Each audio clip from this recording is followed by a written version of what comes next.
So last night I got bored and I decided to make John Conway's Game of Life for the Sega Genesis. Now, I know it's gross, but I did vibe code this little example here. It's 400 lines of code. I used Claude Sonnet 4.6. So I didn't write any of this code. I do know how to code, but I'm lazy. And I just, at the whim of a moment, I was like, hey, couldn't you make Conway's Game of Life for the Genesis? That'd be easy. So, I'll show you what that looked like, the conversation here. So, if you want, you can pause it and then read whatever I said in here. But basically, gave it a set of rules. I said, if you need any help with some of the documentation, let me know. And it said, I do. Give me some of these pieces of the documentation for the SGDK. So, gave it a few pieces of information. And eventually, it spit out this main.c file for me. And that's what you're seeing here. I will run the build command here. So just a quick make command. And then if we go over to an emulator like Blastem and we go to our out folder, we have our rom.bin file, which is our built video game, or executable binary file. There we have it. So you can use A, B, or C in order to toggle the cell on or off. You'll see what I mean. The D-pad moves the cursor around. Start either runs or pauses the simulation. So you can move around. This is your cursor. And then you can paint in these cells. So if I do that and I hit run, you can see you get these really cool elaborate shapes, and then eventually they turn into these sort of stable objects. But there's all kinds of really cool shapes that you can do that it would, and I'm just laying down random stuff here. You'll see kind of how stuff will start to interact. And it's supposed to be kind of like a little life simulation. This is a classic video game made by Cambridge. I think he was a student maybe at the time, or a professor, I don't know. But John Conway is famous for creating this in 1970. Very cool, very fun. You don't have to play this on the Genesis or something. Like, you could just pop open a web browser, and there's plenty of people who have made this in like a million different forms. So if you're interested in checking that out, go ahead and do that. It's a really fun game to play. And if you search Conway's Game of Life on Google, you will get this really cool Easter egg.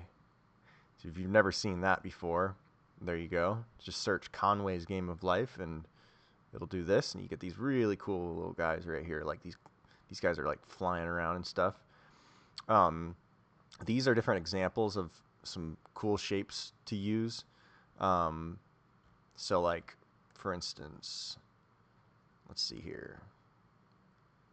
You get these stable ones, these blocks. Like, all these ones are stable. These ones die. These ones repeat.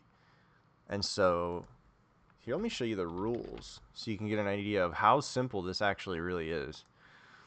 So there's 4 core rules.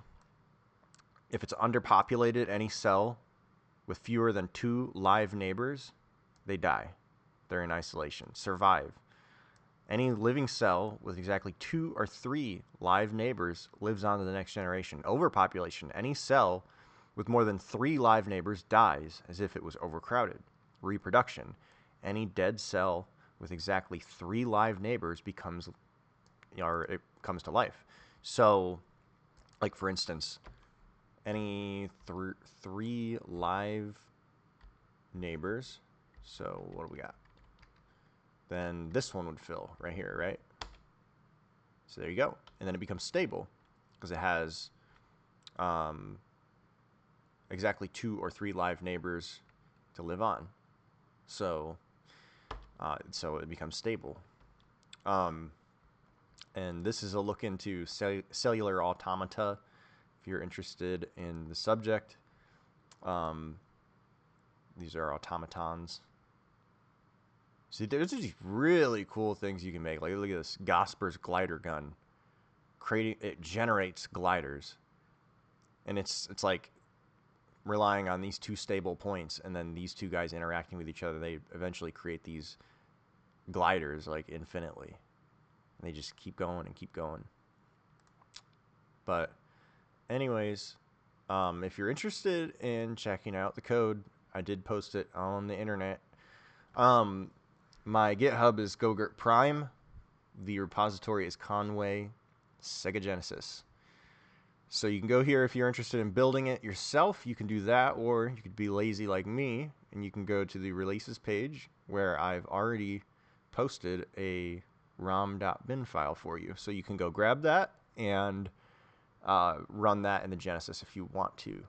I'm probably gonna make little additions to it, here and there. But anyways, that's it. Some cool stuff.